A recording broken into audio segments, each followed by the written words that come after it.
I'm going to record us. Yeah. What's up, Saba? היי, מה נשמע? 100%. מה שלומך? בסדר, עייף, אבל בסדר. Well, it's late.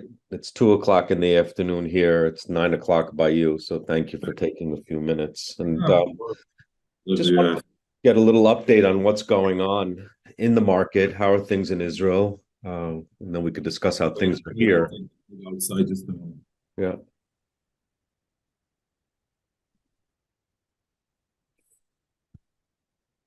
Yeah, sorry. and that's okay. So it's still So, okay. Yeah, ready. okay. How are we making out over there now? What's going on in the Middle East? Middle East, wow, Middle East is too big. Let's talk about Israel. We have enough problem here That's true too. for the whole Middle East. So what's happening now is, uh, before I'll reply to the political issues, which are major issues now, regarding the real estate and economic. Rates rose here and the mortgage become impossible, and it makes a lot of almost all sections in the Israeli market, in the Israeli buyers market, stop or reduced demands. And it caused the opposite situation. It's like 180 degrees the opposite of what happened just a year ago. Right. So when we had the post-COVID boom where everyone went buying when the rates were low, we're Exactly. feeling the adverse effects now of high interest rates. What are the rates currently? The rates are getting to 6, 7, sometimes 8, and sometimes people who had mortgages and just suffered from the increase of the rate might even pay 10, 11%, which is ridiculous. So this is interesting Yeah. to ask you. In Israel, because here we have options, right, in terms of our mortgages, where we could have it fixed for the entire term. So all the people, what we noticed here is everyone who bought when the rates were 3%, 3.5%, are fixed now for the next 30 years. And shinui. There's no up and down, right? In Israel, do you have that ability, or is everything attached to the index? Not everything. You can either choose, you can divide the 100% of your mortgage to like 3, 4, 5 pieces, whatever you choose. What happened was that we have what we call the prime. The Right. prime was so low, Mm-hmm. and Here this too. was 1.6, Mm-hmm. and 1.6 was like cheap money, Free. like really cheap. And people took, if I translate it to dollars, took even $700,000, $1 million easy. I'm Sure. talking about easy because it was cheap. It was Mhm. with almost without no rate. Right. And it happened that if somebody took and he is paying, and if it's a young family or not a young family, meaning their economic situation might be in the beginning of the way, or they even standard usable, like uh, no debts family, but the only debts they have is the mortgage. You can pay up to 30 or 35% of And your free salary. income, Right.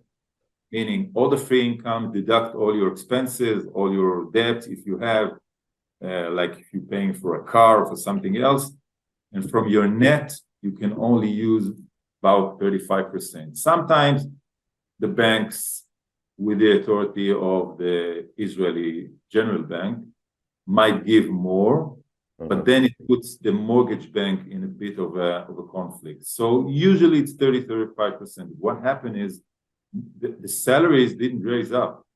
I mean, most of the salary, if we're talking about the index, it's like you said, practically salaries went down. Right. What happened in the increase of the rates, the mortgages, for example, if a family paid 7,000 shekels, it might be to around 2000. 1,500, $1,700. Now they might pay something around $3,000. and the which is salary doesn't go up. ridiculous. And the salaries didn't change. And it puts a lot of families in the situation that what happens now in the mortgage market in Israel, that most of the transaction between the renters and the banks are what we call here exchanging mortgage with mortgage, meaning postponing payments, sometimes not able to pay the monthly payment, and then they come to some agreement with the bank. It's still in Israel, because we are, I don't know how to express it, we're supposed to be socialist, but we're not. But the banks, they're not like in the United States. When somebody does not pay his mortgage, you can say, okay, take the house and leave me alone, goodbye, and everything's okay. Right. No, in Israel it's different, because I don't remember a situation here in the past years that somebody was thrown out from their houses.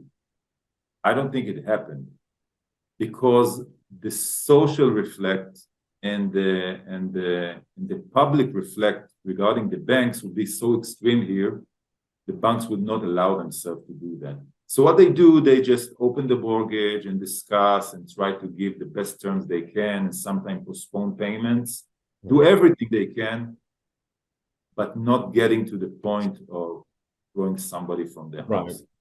Right. So do you think that because the housing market slowed down, has the rental market become much more difficult in terms of pricing for families? Sure. Immediate effect. Immediate.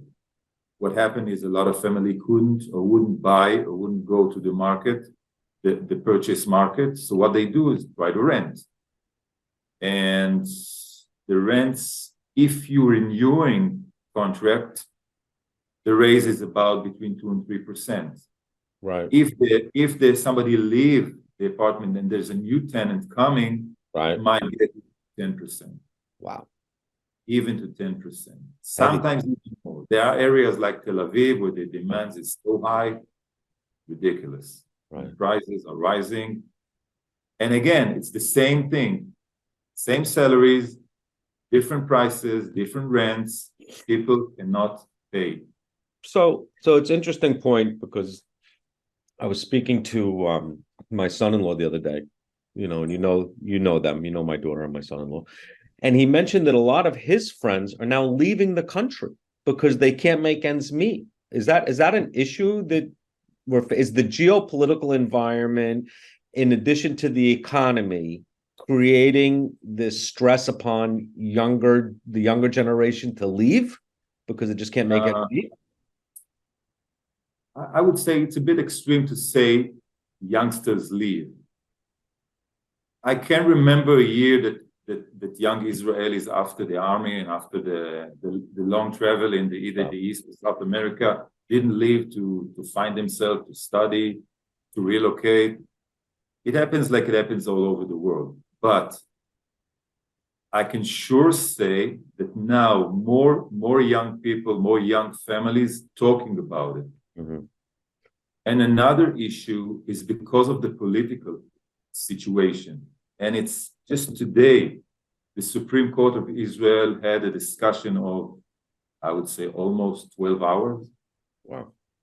About all the mess that happened here regarding what the Knesset, the parliament, our parliament is doing regarding all kind of rules.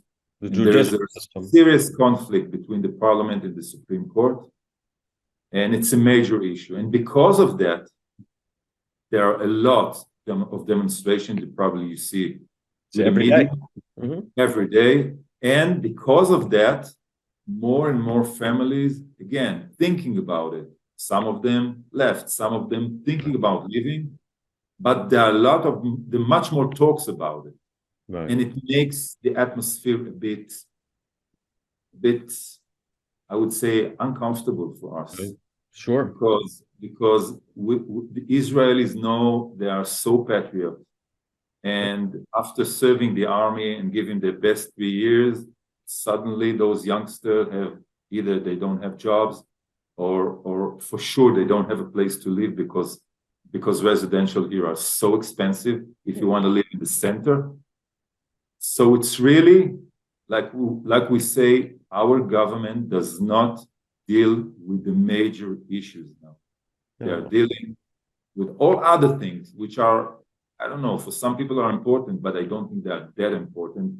I could tell you our government's not much better these days either. So probably. anywho, so that's the story. But the Israeli economic is not as strong as the American. Correct. So shakes here are felt. On the horizon, do you think there's any change in the near future, or you think this is a pattern we're going to be stuck in for an extended period of time?